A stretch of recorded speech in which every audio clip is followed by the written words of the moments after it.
যা নেওয়ার এই টাকাগুলো দিয়ে তুই কিনে নিস। ঠিক আছে, এখনই বাজারে যাব। বোন, আমার খুব মাথা ব্যথা করছে, কিছু টাকা দে না, ওষুধ নিয়ে আসি। এই দেখতে পেলি না, ছোট ভাইকে সমস্ত টাকাগুলো দিয়ে দিলাম। কিছু একটু হলে টাকা দে, টাকা দে। সবসময় টাকা দেবো নাকি আমি? সৎ ভাইয়ের মতো থাকবে, সবসময় টাকা চাওয়ার জন্য বসে থাকে। এই রোদে গরমে ইট বইতে যে কতটা কষ্ট হচ্ছে। বোনকে আমি বললাম কিছু টাকা দিতে, সে তো আমাকে টাকা দিল না।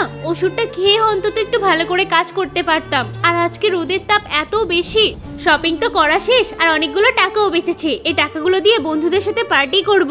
আরে বোনের আবার কি হচ্ছে? কি রে, তোর মুখ দিয়ে রক্ত বেরোচ্ছে কেন? ভাই তুই এসে গেছিস, মনে হয় আমার ক্যান্সার হয়েছে। কি ক্যান্সার? ওরে বাবা, এত বড় রোগ কি করে হলো? হ্যাঁ, তুই আমাকে হসপিটালে নিয়ে চল, নয়তো আমি আরো অসুস্থ হয়ে যাব। কি এইসব রোগের জন্য আমি তোকে হসপিটালে নিয়ে যাব? না না, দরকার নেই, অনেক টাকা খরচ হবে। কি ভাই আমার সাথে এরকমটা করতে পারলো? ওরে বাবারে, আমি আর হাঁটতে পারছি না। কি হয়েছে বোন, তোর কি হয়েছে বল আমাকে। ভাই আমার মনে হয় ক্যান্সার হয়েছে, আমি বেশি দিন হয়তো বাঁচতে পারবো না। কি বাঁচতে পারবো না? তুই তাড়াতাড়ি চল, আমি তোকে হসপিটালে নিয়ে যাচ্ছি। কি তোর কাছে তো টাকা নেই, অনেকগুলো টাকা খরচ হবে, তখন তুই টাকা পরিশোধ করবি কি করে? তুই মনে করবি তোর পাশে একটা ভাই আছে। আমি বেঁচে থাকতে তোকে কখনো মরতে দেব না। আমি দিনরাত পরিশ্রম করে হলেও তোর চিকিৎসা করাবো। চল হসপিটালে।